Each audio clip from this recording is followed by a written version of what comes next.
So you want to know the top 5 mortgage mistakes people commonly make? Well, that's what we're going to talk about today. And if you stay until the end, you'll find out that number 5 is a big one and it goes against conventional wisdom. So let's get to it.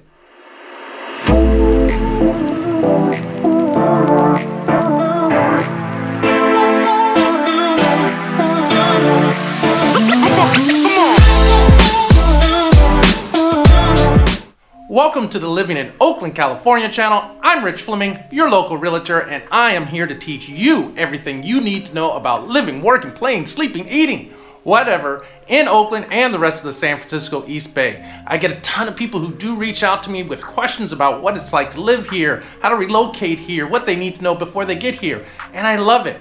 So if you got questions, that's what I'm here for. Drop me a text, send me an email, give me a call. Whatever works for you, because when it comes to helping you transition to the Oakland and the rest of the San Francisco East Bay, I got your back. So in today's video, we're going to talk about the 5 most common mistakes people make with their mortgages. So let's jump right into that. So let's talk about mortgage mistake number 1 that people make, the selection of a mortgage. And in today's marketplace, there are 2 primary types of mortgages out there, a 15-year fixed mortgage and a 30-year fixed mortgage. And given the choice, most people would choose that 15-year fixed mortgage because of the lower interest rate and they pay off the mortgage in half the time. But I'm going to argue that that is not necessarily the best choice for most people. And the reason why is flexibility. In today's world, you never know if you're going to be facing a job transition or you could have health challenges that impact your income.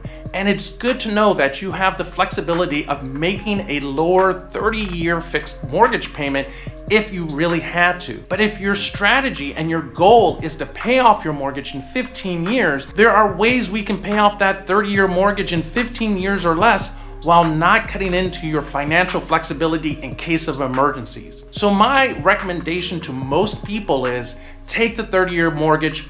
We'll work on paying off that mortgage faster. We'll talk about that later on in the video. So mortgage mistake number 2 that people commonly make is in the payment of their mortgage. So typically mortgages are due on the 1st of the month, but there's no late payment until the 15th. So people often wait until around the 15th because they feel they're getting to keep their money longer and they're getting free money from the bank essentially. Well, that's not how mortgages work. You have to remember, mortgage interest is charged on a daily basis. So if you don't make your payment on the 1st, the bank is going to charge you interest on that higher balance every day until you make your payment. So I'm going to give you a simplified example of how this works. Let's say you have a mortgage of only $100. That's your original balance.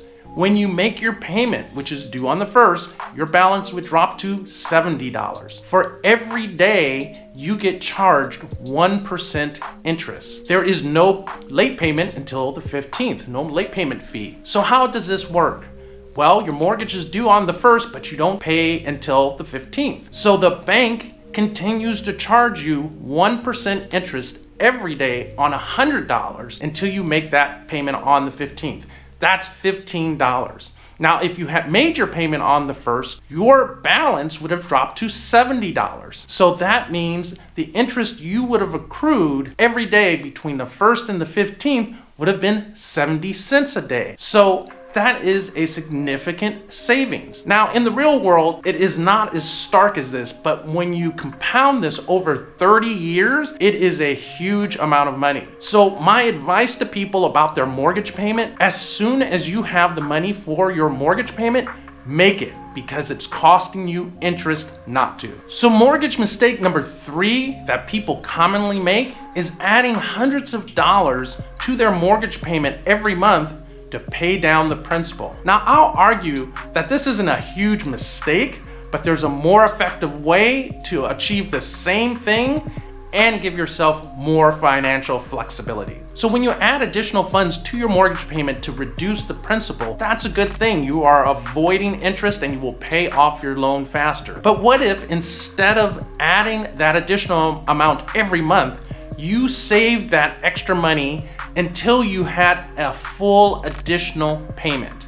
And then you made a full additional payment to the mortgage company. Now, here's why you might want to do that. When you make that extra payment, you will notice the vast majority of that money goes towards principal. But here's the second benefit of doing this. You have now prepaid your mortgage a month. So as an example, if your mortgage is $2,000 a month and you're adding an additional $500 a month, well, instead of doing that, why not keep that extra $500 for 4 months and make a full additional mortgage payment? Most of that money will go towards your principal, but if anything should happen in your future, you are now a month ahead in your mortgage payments. So if you applied this strategy for a full year, you would end up being 3 months ahead in your mortgage payments.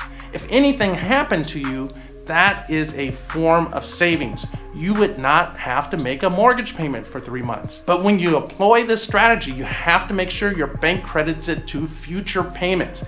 They don't see this very often and sometimes want to apply it to principal. You have every right to make these prepayments. So do it if you can. It provides a lot of flexibility to you financially, and it still accomplishes the goal of paying down your principal faster. Mortgage mistake number 4 is keeping emergency mortgage funds in a checking or savings account instead of prepaying your mortgage.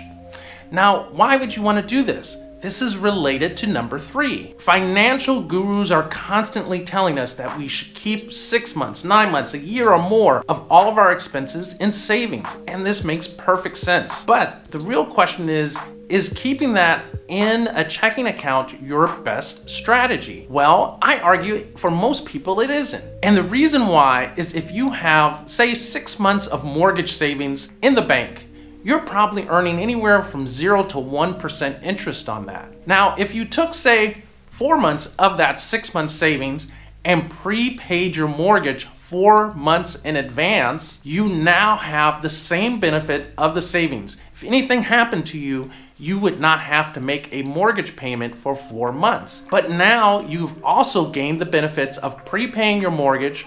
Most of that money will go to principal and help reduce the time it will take you to pay off your mortgage. Now, some people say, oh, I don't want to do that. What if I want to sell my house? I don't get my money back. Well, yeah, you do, because you've reduced your principal. So when you sell the house, you're going to net more money.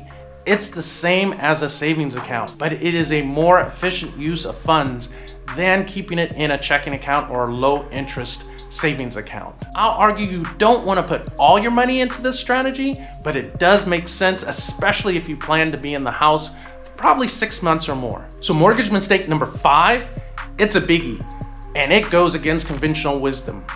It makes more sense for most people to pay off their mortgage and have their taxes go up. What?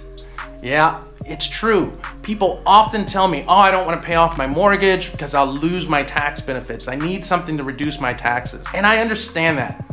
We all hate paying taxes, but you have to look at your overall financial picture when making that decision. So let me give you a quick example that explains what I'm talking about. Let's say you pay $10,000 in mortgage interest during the year and you're in the 25% tax bracket. Well, at the end of the year, you take that interest you paid to the mortgage company and apply it to reducing your income. You reduce your income by $10,000.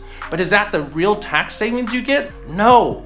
Why? Because you're in the 25% tax bracket. So you're really only saving yourself 25% of $10,000, $2,500. And that's great. But you have to ask yourself, what did it cost me to get that tax savings? Well, you paid the mortgage company $10,000 in interest to get a $2,500 savings. Well, if you had paid off your mortgage, you wouldn't have to have paid the $10,000 in the first place, but yeah, your taxes would have been $2,500 higher, but you're still $7,500 ahead. For most people, it just doesn't make sense to keep a mortgage just to reduce your taxes. You've got to look at your overall financial picture and then make the decision that makes sense for you and your family. So those are the top 5 mortgage mistakes people commonly make. The underlying theme of all of this is that you have to look at a mortgage as a financial product and instrument. It is something you can use to achieve your financial goals. Don't just go about it the same way you've always gone about it or the way your parents have gone about it. You gotta think about how to get ahead by using your mortgage strategically. So if you have any questions about anything I shared in this video, you know what to do. Drop me a text, give me a call, send me an email, whatever works for you. Because when it comes to answering your real estate and mortgage questions, I got your back. If you like this video, hit that thumbs up so YouTube knows to show it to other people with interests similar to yourself. Hit that subscribe button, hit that bell notification so you know each and every time I drop a new video, and I'll catch you in the next video.